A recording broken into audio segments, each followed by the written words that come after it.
Selamat pagi teman-teman terkasih dalam Kristus. Selamat pagi Romo Alip Suito. Sungguh suatu berkat yang luar biasa kita bisa berkumpul kembali untuk melanjutkan rekoleksi Advent kita yang memasuki Advent minggu kedua.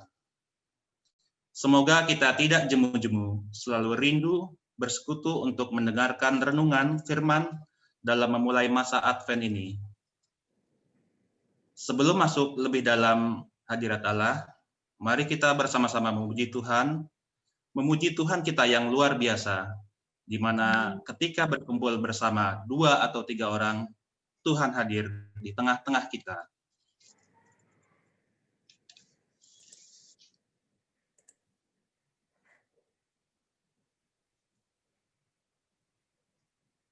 Kita mau katakan bertemu dalam kasih-Nya nanti ketika refren seperti minggu kemarin ya. Saudaraku dan saudariku, Tuhan cinta dan mengasihimu. Pakai lope-lope ya.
Puji Tuhan kita bertemu lagi hari ini untuk memuji Tuhan dan bertemu dalam kasih-Nya.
Teman-teman terkasih, juga Romo Alip Suito, marilah saat ini kita hening sejenak, kita mempersiapkan hati, mengundang Roh Kudus hadir, serta bertahta dalam kuasa-Nya menyertai kita, melingkupi kita dimanapun kita berada.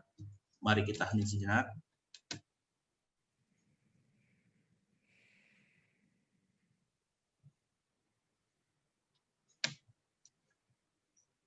Mari kita buka rekoleksi hari ini dengan tanda kemenangan kita sebagai umat Katolik. Demi nama Bapa dan Putra dan Roh Kudus. Amin. Amin.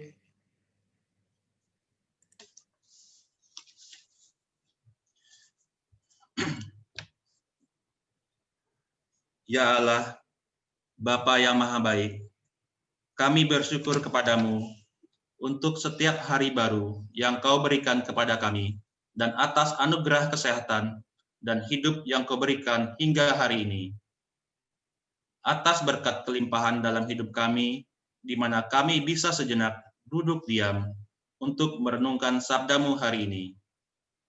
Berikan kami hati dan telinga seorang murid. Kiranya Kau bukakan mata hati kami dan lingkupi kami dengan roh hikmat dan pengertian, sehingga kami mengerti pengajaran-Mu hari ini lewat Romo Alip. Ya Allah, Roh Kudus, kuduskanlah tempat di mana kami berada saat ini dengan kuasa Roh Kudus-Mu, sehingga kami dapat merasakan hadirat-Mu yang indah saat ini.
Bagimu Tuhan.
Ya Bapa, sesaat kami akan mendengarkan dan merenungkan firman-Mu.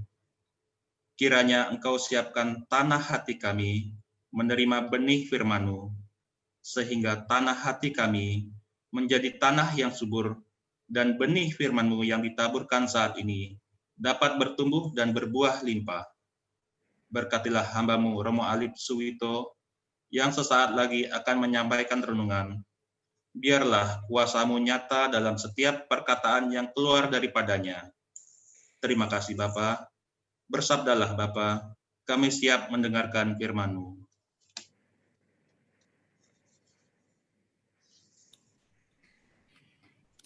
Tuhan bersamamu Dan bersama dan rohmu. bersama rohmu.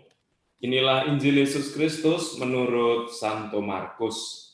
Dimuliakanlah Dimuliakanlah. Tuhan. Inilah permulaan Injil tentang Yesus Kristus, Anak Allah. Seperti ada tertulis dalam kitab Nabi Yesaya, "Lihatlah, aku menyuruh utusanku mendahului engkau. Ia akan mempersiapkan jalan bagimu. Ada suara orang yang berseru-seru di padang gurun, persiapkanlah jalan untuk Tuhan, luruskanlah jalan baginya." Demikianlah Yohanes Pembaptis tampil di padang gurun dan menyerukan, "Bertobatlah dan berilah dirimu dibaptis, dan Allah akan mengampuni dosamu." Lalu datanglah kepadanya orang-orang dari seluruh daerah Yudea dan semua penduduk Yerusalem, dan sambil mengaku dosanya, mereka dibaptis di Sungai Yordan. Yohanes memakai jubah bulu onta dan ikat pinggang kulit, dan makanannya belalang dan mahutan.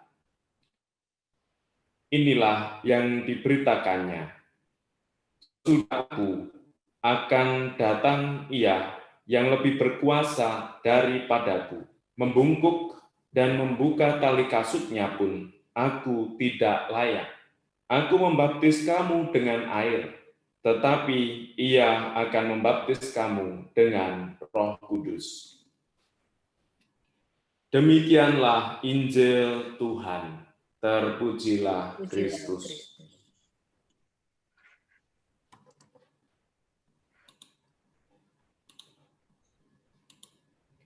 Ibu Bapak, Saudara-saudari, selamat pagi semuanya. Selamat pagi Romo. Selamat pagi Romo. Kalau Pagi Romo. pada hari ini kita akan melanjutkan rekoleksi kita pada Advent yang kedua, di mana kita telah mendengar sabda yang diambil dari Injil Markus bab 1 ayat 1 sampai dengan 8. Luruskanlah jalan bagi Tuhan. Siapkanlah jalan bagi Tuhan, luruskanlah jalan baginya. Dalam Injil Markus ini ada perikop, ada ayat yang menurut saya menarik, dan ini yang juga menjadi bagian dari permenungan kita di masa Advent, terutama masa Advent, terlebih Advent yang kedua ini. Setelah Advent yang pertama, kemarin kita diajak untuk mendengarkan Injil yang berkata, "Berjaga-jagalah dan berhati-hatilah." Kini kita diajak untuk membangun pertobatan. Maka Yohanes Pembaptis di dalam Injil Markus tadi dikatakan, "Bertobatlah dan berilah dirimu dibaptis, dan Allah akan mengampuni dosamu." Ini menjadi kesempatan bagi kita untuk melihat kembali seluruh perjalanan dan dinamika hidup kita sebagai orang Katolik, sebagai murid-murid Kristus. Dan saya mengundang Ibu Bapak, Saudara-saudari, seperti pada Advent yang kemarin, untuk merenungkan dua pertanyaan. Kemarin Ibu Ketua kelas sudah menyampaikan bahan refleksinya. Ibu ketua kelasnya ada enggak ya nih? Datang toh, hadir toh ya. Itu ada 2 hal yang saya ingin ajak untuk kita renungkan bersama dari pertanyaan.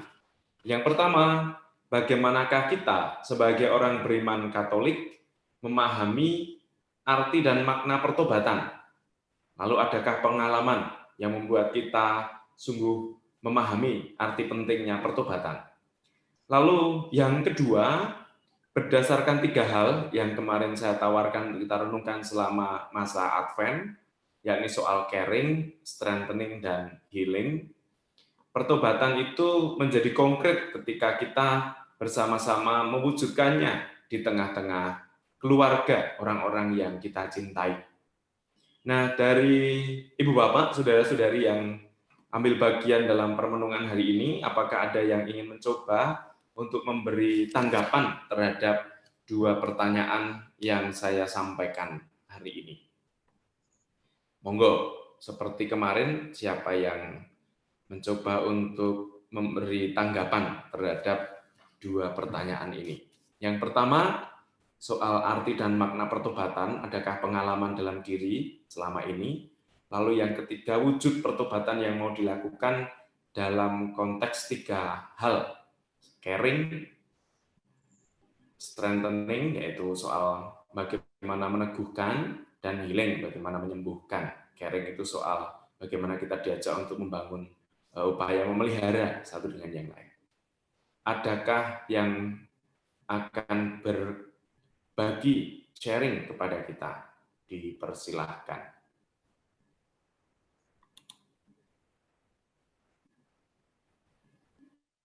Semoga pertanyaannya mudah. Apakah jelas atau belas? Dong atau Jelas. belum? Jelas, mau Om Harley itu udah unmute, itu udah mau ngomong itu mau. Aduh, jangan.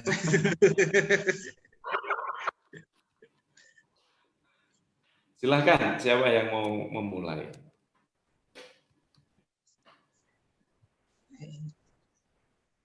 Oke. Di unmute. Ya, Rafa. Langsung mute semua. Pak Albert dulu, Pak Albert Apakah ada? dulu. Kalau tidak ada, kita... Urut ganteng. Oh, ini belum pada bangun nih ya.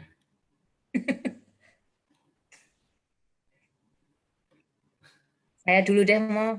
Udah, memulai dulu ya. Nanti lanjutkan dengan Oke. Ya, Ibu Ketua kelas, monggo. Ya, Ibu Ketua.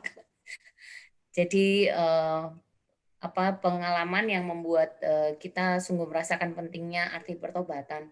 Jadi kalau dulu itu sebelum pandemi itu kan kita banyak kegiatan, kita sibuk ke sana ke sini ya Romo ya, terutama saya mengakui bahwa saya juga sibuk ke sana kemari. Mungkin waktu untuk anak-anak dan waktu untuk keluarga juga pastinya akan menjadi berkurang. Dan setelah dengan masa pandemi ini saya merasakan bahwa ya ini memang yang Tuhan mau gitu. Kita sudah terlalu jauh untuk meninggalkan Tuhan, dalam artian kita mungkin ya kita tetap doa malam bersama-sama, tetapi doa hanya sekedar doa. Kita on off untuk merenungkan setiap firman Tuhan. Kita on off untuk merenungkan, karena biasanya sudah di rumah sudah capek dari luar, sudah dengan sudah penat, sudah capek. Jadi ya doa malam hanya sekedar doa malam saja, tetapi kita tidak kadang baca firman, kadang tidak baca firman. Tetapi sampai ada satu titik di mana terutama saya ditegur untuk baca firman tuh harus setiap hari.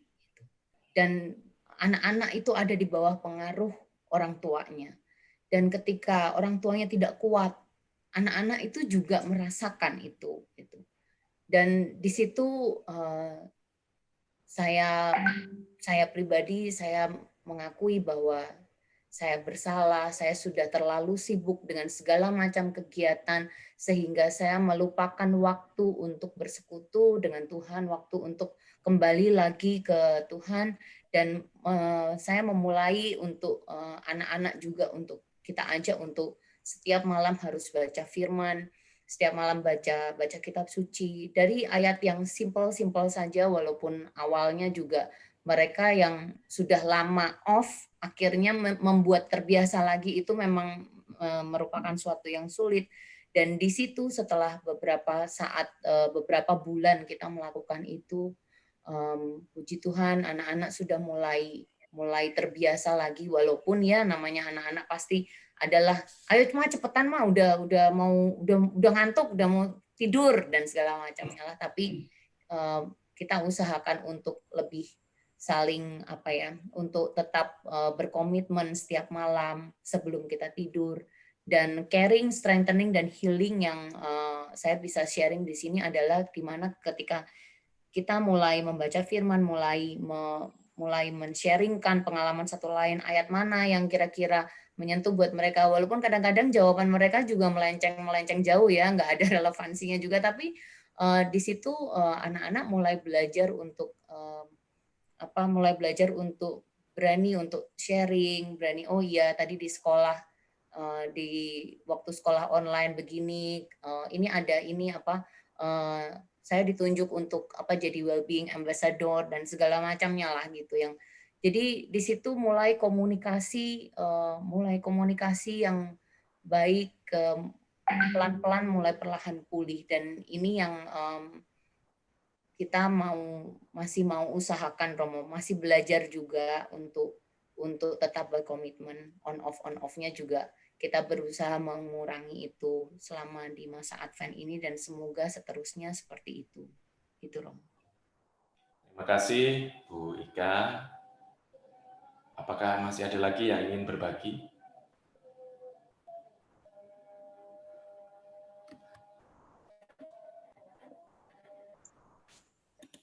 Jadi dari Bu Ika sangat jelas, ya.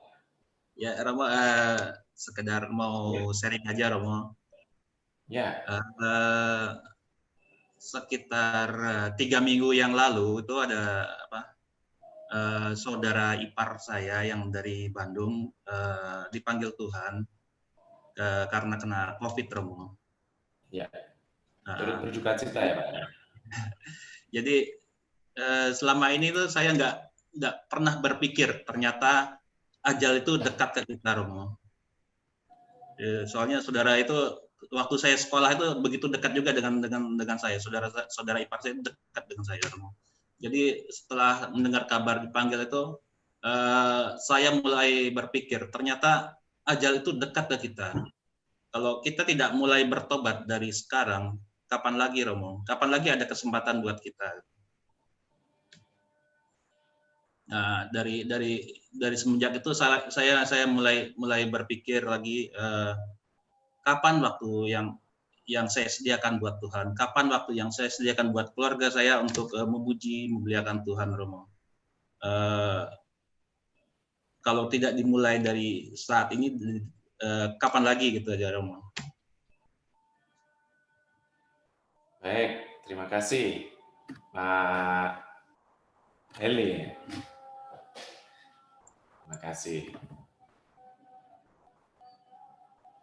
Ada lagi, satu lagi, jika berkenan. Tadi disampaikan oleh Bu Ika dengan jelas bahwa kalau dalam bahasa gereja, itulah yang namanya Ecclesia Domestika, gereja rumah, atau sering disebut dengan gereja kecil, gereja keluarga, di mana orang diajak untuk membangun kesehatian, sehati, sepikir, seperasaan dengan Tuhan yang senantiasa terlibat dalam hidup berkeluarga. Maka kalau tadi dikatakan bahwa ada saat-saat di mana membaca kitab suci bersama, saya teringat kalau kita punya kebutuhan pokok itu kan ada 3 yang primer ya, sandang, pangan, papan, itu sering kita dengar. kebutuhan primer itu sandang pangan papan. Itu yang fisik, yang material. Sementara yang rohani, yang spiritual itu apa? Ada 3 juga sebenarnya. Yang pertama adalah sakramen-sakramen. Jadi kalau kita merayakan sakramen, Ekaristi kendati online, dan sekarang di Qatar kita bersyukur sudah mulai ada pembukaan ibadat. Lalu ada ibadat sakramen tobat, sakramen rekonsiliasi. Sakramen-sakramen itu hal yang primer untuk kebutuhan batin kita. Lalu yang kedua adalah devosi. Jadi kebutuhan primer yang kedua untuk spiritualitas kita, untuk hidup batin kita, jiwa kita itu adalah devosi. Dan dalam gereja, devosi atau devovere artinya mencintai, itu banyak banget. Kita bisa memilih sesuai dengan hati dan perasaan kita. Serp kita di mana. Dan kalau saya secara pribadi di sini itu Rosario. Saya berdevosi pada Bunda Maria. Dan di tempat kami ini, selain bulan September kemarin, hampir setiap hari sejak bulan Maret sampai hari ini bahkan, Rosario itu setiap hari. Dan itu cara kami, Gereja Baciro ini, menemani umat yang sedang berada dalam perjuangan, peziarahan. Dan Bunda Maria selalu menemani. Devosi itu yang kedua. Yang ketiga adalah bacaan rohani. Nah, bacaan rohani itu bisa macam-macam. Salah satunya adalah kitab suci. Kita tahu sekarang tidak hanya membaca, tetapi juga bisa mendengarkan. Misalnya kalau saya Jumat pertama, itu selalu diminta oleh Fresh Juice untuk memberi renungan. Jadi kalau Jumat pertama via audio, mendengar, itu saya diminta untuk memberi renungan di Fresh Juice, Daily Fresh Juice. Itu saya mengisi sejak 2012. Dan sampai hari ini masih diminta setiap Jumat pertama.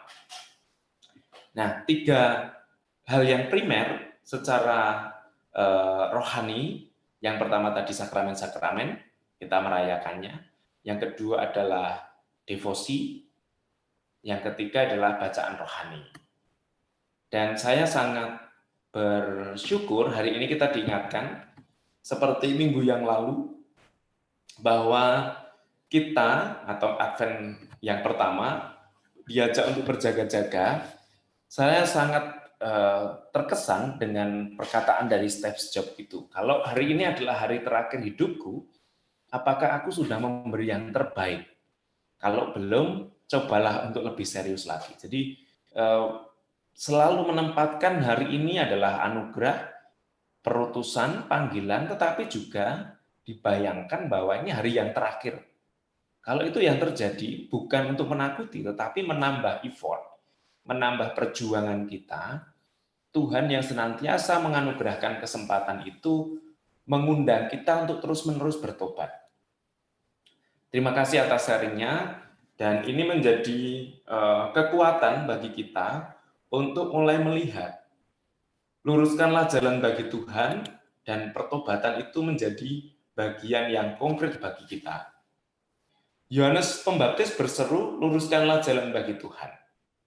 Ada 3 aspek yang membantu kita untuk melihat bagaimana cara Yohanes itu hadir di tengah-tengah zamannya, pada zamannya, untuk mempersiapkan jalan bagi Tuhan. Yang pertama, Yohanes Pembaptis adalah tokoh suci yang mempesonakan banyak orang, kendati dia tinggal di padang gurun. Tadi dikatakan makanannya itu adalah belalang dan madu hutan.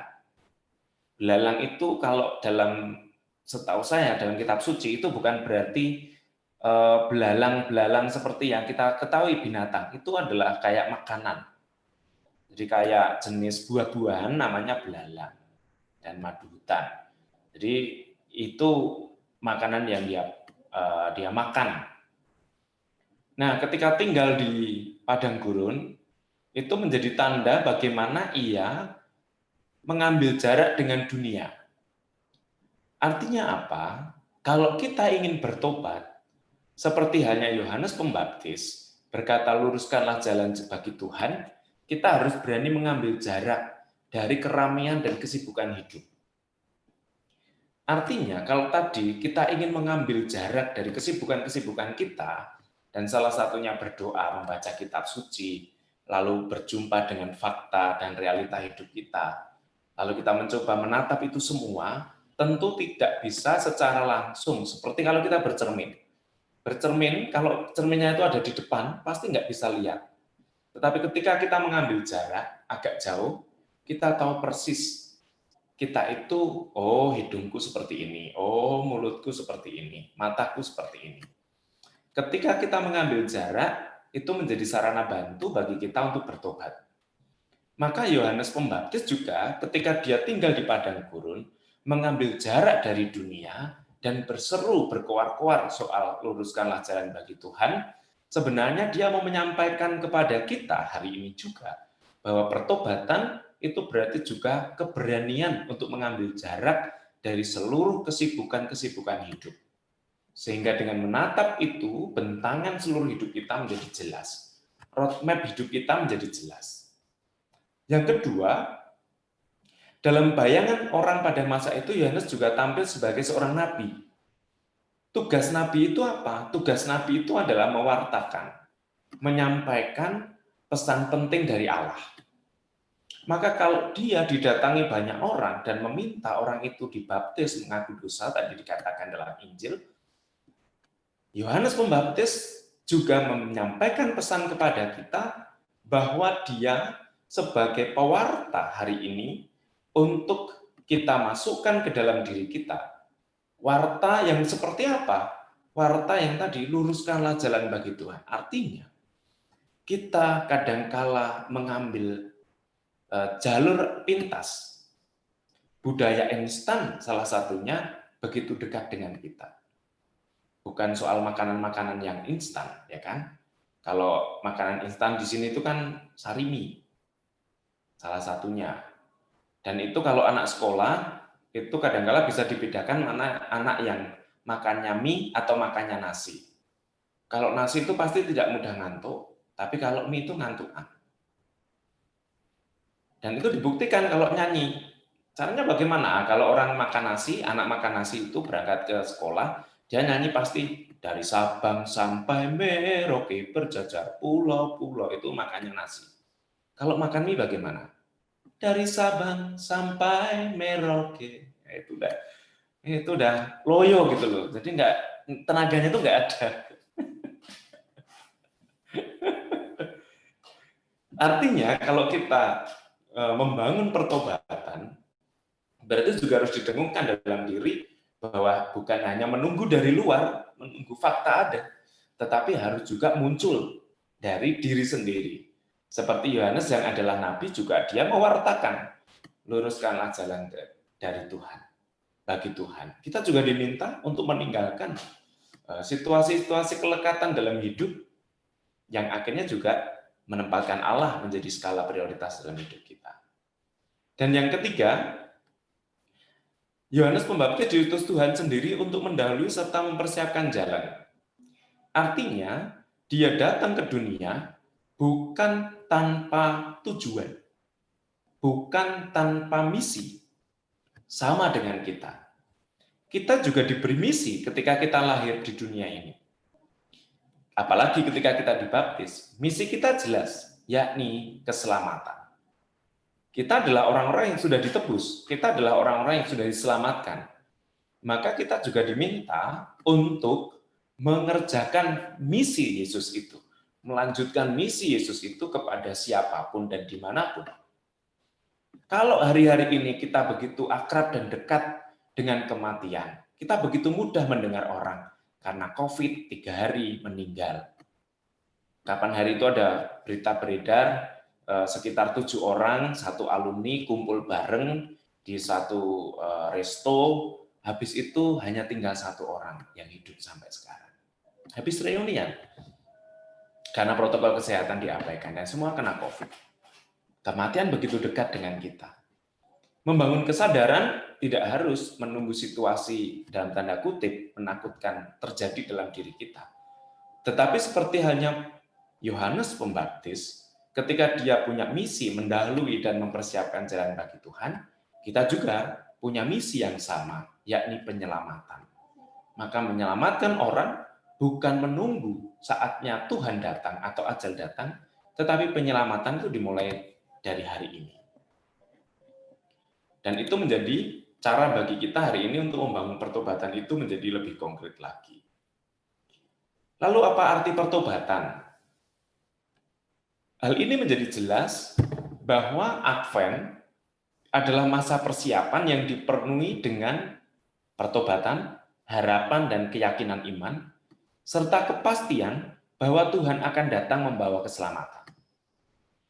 Artinya, bahwa kita sebagai orang-orang yang beriman dan percaya kepada Yesus, kita ini selalu didorong, dimotivasi oleh Yesus sendiri, bahwa kamu itu orang sudah ditebus, kamu itu orang yang identitasmu adalah keselamatan, menjadi tanda keselamatan Allah di dunia ini.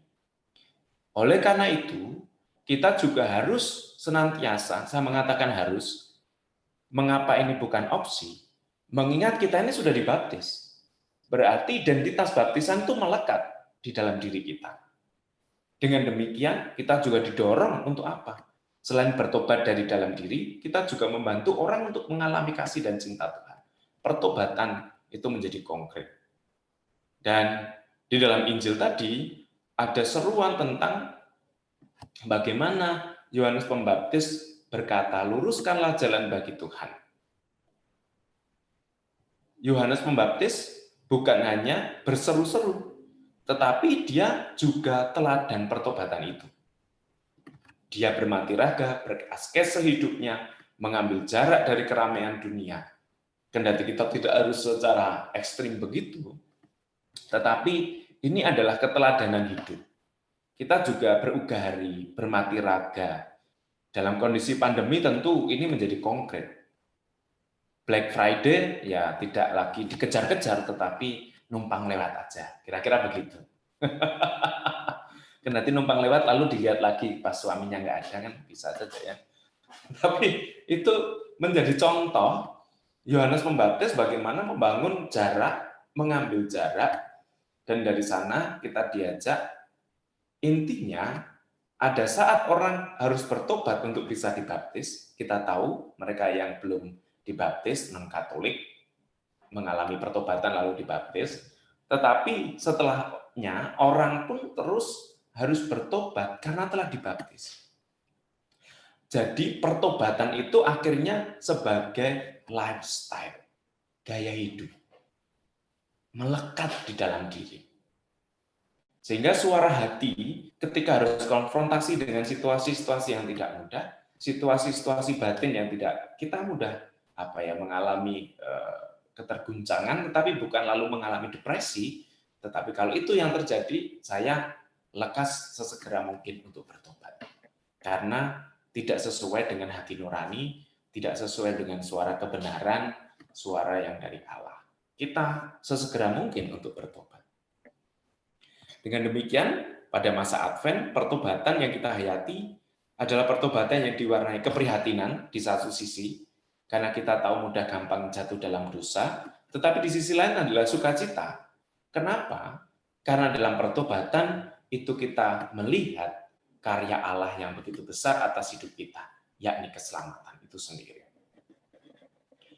Maka peristiwa kelahiran Tuhan adalah peristiwa yang membantu kita untuk menyadari diri bahwa kita yang rapuh, yang berdosa, yang sebenarnya tidak pantas untuk dikunjungi Tuhan, tetapi toh Tuhan melawat, hadir dan lahir di tengah-tengah batin kita, berarti kita juga bersukacita karena masih diberi kesempatan untuk hidup dan mengalami kasih bersama dengan Tuhan.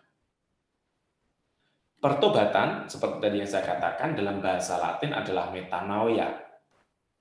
Dan dalam Injil berarti perubahan hati, pikiran secara radikal yang terwujud dalam tindakan konkret. Ini terkait dengan pola pikir, paradigma, mindset kita, dan lifestyle kita, gaya hidup kita. Simbol pertobatan yang dipakai oleh Yohanes Pembaptis adalah ditenggelamkan dengan air. Tetapi kita hari ini, karena kita sudah dibaptis, berarti kita diajak untuk belajar bagaimana mengupayakan supaya hidup kita menjadi lebih bermakna, lebih berarti, dan lebih baik lagi. Maka dengan demikian, pertobatan berarti membiarkan Roh Kudus menguasai hati dan budi kita agar bisa selalu memilih Allah dan kebaikan-kebaikannya. To option for God and the good. The goodness paling tidak. Kebaikan-kebaikan yang Tuhan berikan kepada kita menjadi jembatan bagi kita untuk meyakini bahwa Ia selalu membawa kita menjadi lebih baik lagi. Lalu bagaimana sekarang pertobatan itu menjadi konkret? Paling tidak dari batin yang kadang-kala mudah konfrontasi dengan hidup kita sehari-hari. Salah satunya soal kejujuran, keterbukaan, dan itu mengingatkan saya pada sebuah cerita. Ada cerita begini. Ada seorang bapak, sebutlah nama bapak itu Pak Bejo. Pak Bejo ini punya istri namanya Trimbil, dan dia tinggal di sebuah kampung begitu. Dia punya beberapa ternak yang memang harus diberi makan, dia harus mencari rumput, merumput.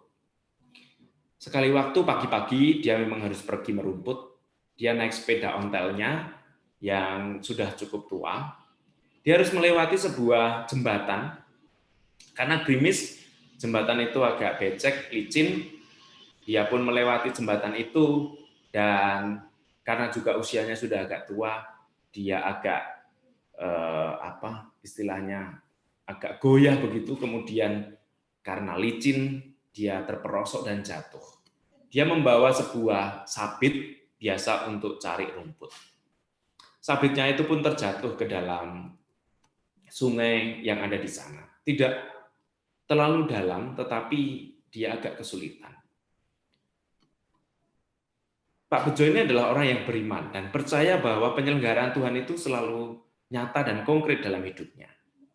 Kemudian dia berenang ke pinggir dan dia berdoa. Tuhan, please deh, tolonglah. Aku harus mencari rumput. Tetapi sabit kesayanganku ini jatuh di sungai ini dan aku tidak menemukannya. Tuhan tolonglah, please deh. Lalu selesai berdoa, Tuhan itu keluar dari air dan berjalan menuju ke tempatnya Pak Bejo. Lalu Tuhan itu bilang, Tuhan Yesus, Pak Bejo, apa yang bisa aku bantu? Tuhan, sabitku terjatuh di sungai. Bisa enggak aku minta tolong? Baiklah. Lalu Tuhan itu masuk ke dalam sungai itu dan mengambil sebuah sabit yang terbuat dari emas. Lalu ditunjukkan kepada Pak Bejo, karena hati Pak Bejo ini kan orang jujur ya, dia orang yang beriman. Lalu dia bilang, apakah ini sabitmu? Sabit itu terbuat dari emas. Dia berkata, bukan Tuhan, itu bukan milik saya. Nah kalau ibu bapak kelihatan sudah langsung, iya itu Tuhan, itu betul-betul gitu pasti. Karena terbuat dari emas, ya kan? Matanya tidak hijau lagi, tapi langsung kuning. Yakin, bukan ini, bukan Tuhan. Lalu akhirnya dimasukkan lagi, Yesus masuk ke dalam sungai itu dan membawa sebuah sabit yang terbuat dari perak. Apakah ini? Bukan Tuhan. Padahal sabitnya Pak Bejo itu dari besi yang ada karatnya, sebenarnya sudah nggak menarik sekali, nggak menarik sama sekali. Tapi dia begitu suka dengan sabit itu karena sudah sekian lama dipergunakan. Lalu Tuhan memasukkan kembali sabit yang dari perak itu dan mengangkat sabit yang selalu dia bawa. Apakah ini? Ya Tuhan. Lalu akhirnya sabit itu diserahkan kepada Pak Bejo. Pak Bejo berterima kasih dan melanjutkan perjalanannya untuk mencari rumput. Hatinya sangat bergembira karena dia jujur kepada Tuhan. Hari berikutnya berganti hari. Hari itu adalah hari anniversary untuk Pak Bejo dan Bu Trimbil, ulang tahun perkawinan yang ke-40. Lalu pagi-pagi mereka bersepakat untuk pergi ke pasar, naik sepeda ontel yang mereka sayangi, dan memang harus melewati jembatan itu. Hutan gerimis juga. Dan ketika melewati jembatan itu, Pak Bejo juga agak takut-takut goyah gitu, lalu beruk dan kecebur mereka berdua. Nah, ketika Pak Bejo ini mencari istrinya, nggak ketemu-ketemu, lalu dia minggir. Dia berenang ke pinggir. Lalu dia berdoa kepada Tuhan pagi itu. Tuhan, hari ini hari bahagia perkawinan saya dan istri saya. Tuhan, istri saya kok kejebur, kok hilang ya? Boleh enggak saya minta Tuhan untuk membantu saya mengambil istri saya ini? Lalu Tuhan berkata, baiklah Pak Bejo. Kemudian Tuhan itu jebur ke sungai itu dan mengambil Nikita Mirzani. Lalu Tuhan itu bilang, apakah ini istrimu? Lalu Pak Bejo dengan hati yang kejujuran dan sukacita dia berkata, benar Tuhan, itu istri saya.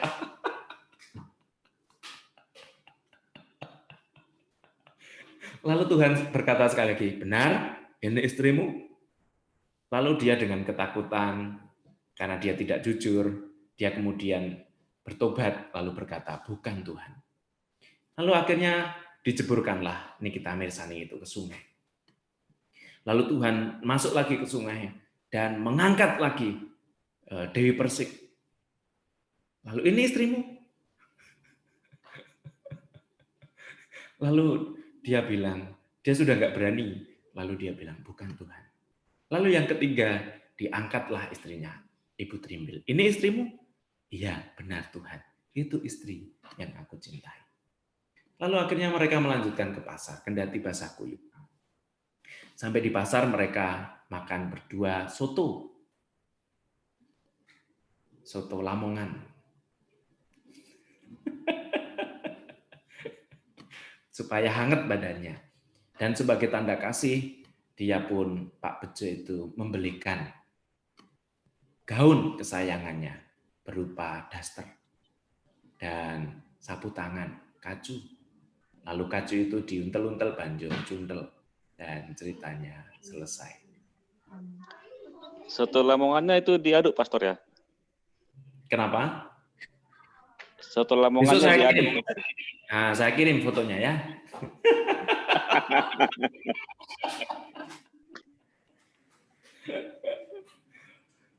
Teman-temanku, ibu bapak, saudara-saudari yang terkasih. Pertobatan sebenarnya bukan hal yang susah kok. Gampang, sederhana.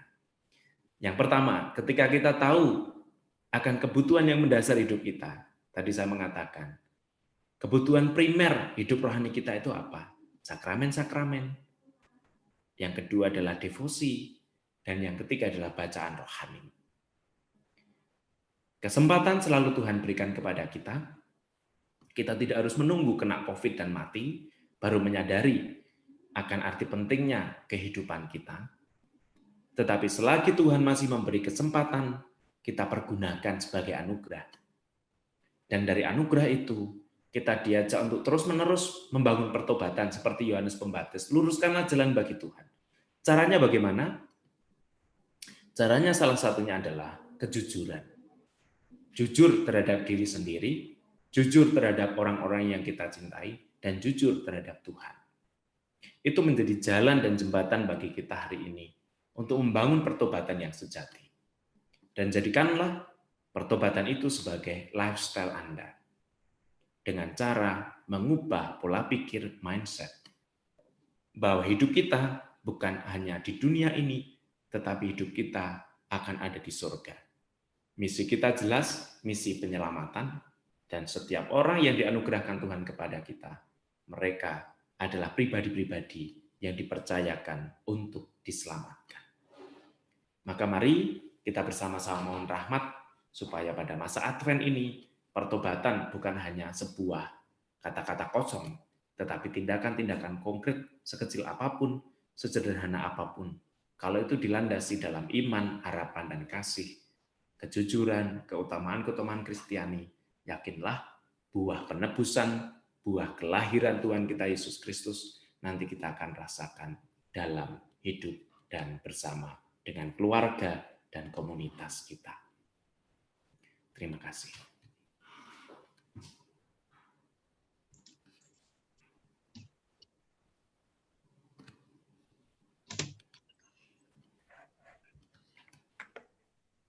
Terima kasih Romo untuk renungannya saat ini. Jadi kita diajak untuk membuat pertobatan itu sebagai lifestyle untuk melanjutkan misi kita, yaitu misi keselamatan dan juga keselamatan bagi orang-orang yang dipercayakan ke kita ya Romo.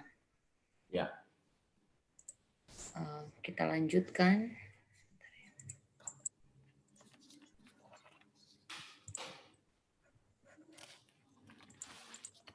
Silakan Om Marley.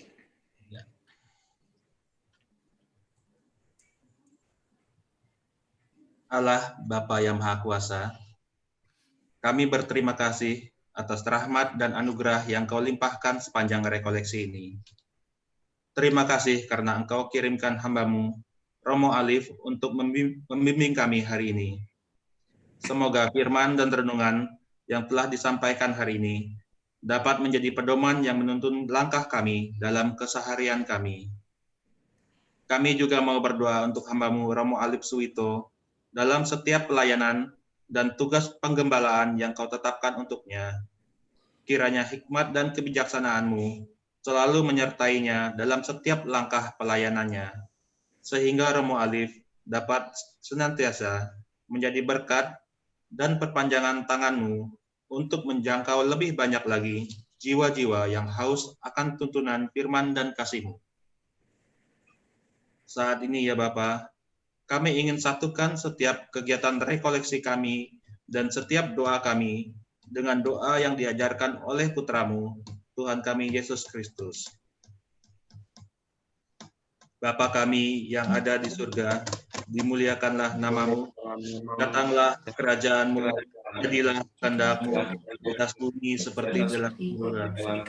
Berilah kami rezeki hari ini, dan ampunilah kesalahan kami, seperti kami pun mengampuni yang bersalah pada kami. Dan janganlah masukkan kami ke dalam pencobaan, tapi bebaskanlah kami dari yang jahat. Salam Maria, penuh rahmat, Tuhan sertamu. Terpujilah engkau di antara wanita, dan terpujilah buah tubuhmu Yesus. Santa Maria, Bunda Allah, doakanlah kami kita ini sekarang dan waktu kami mati. Kemuliaan pada Bapa dan Putra dan Roh Kudus, seperti pada permulaan, sekarang, selalu, dan sepanjang segala abad. Amin.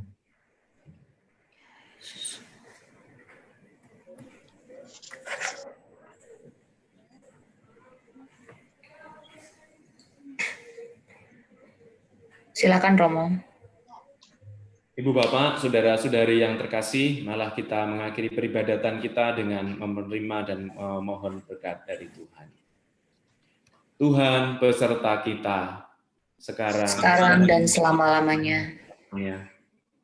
Semoga kita sekalian diberkati dan dicurahkan rahmat dalam segala kegiatan yang akan kita lakukan dari hari-hari yang akan datang. Amin. Semoga kita sekalian diberkati oleh Allah yang Maha Kuasa dalam nama Bapa dan Putra dan Roh Kudus. Amin. Dengan ini, rekoleksi Advent minggu kedua sudah selesai. Syukur kepada Allah. Marilah kita pergi diutus mewartakan pertobatan. Amin. Amin.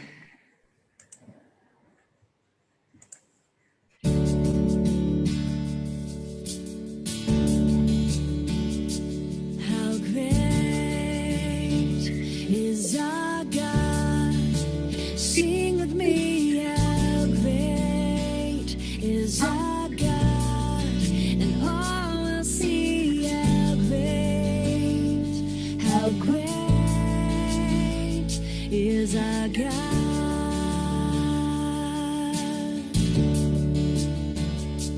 How great is our God? Sing with me, how great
is our God.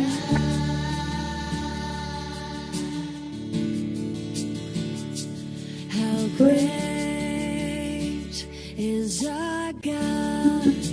Sing with me, how great is our God. And all will see how great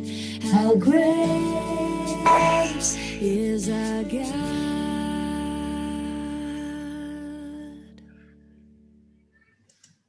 Terima kasih Romo Alif. Tuhan memberkati. Terima kasih. Terima kasih semuanya. Romo Ali. Kasih Romo.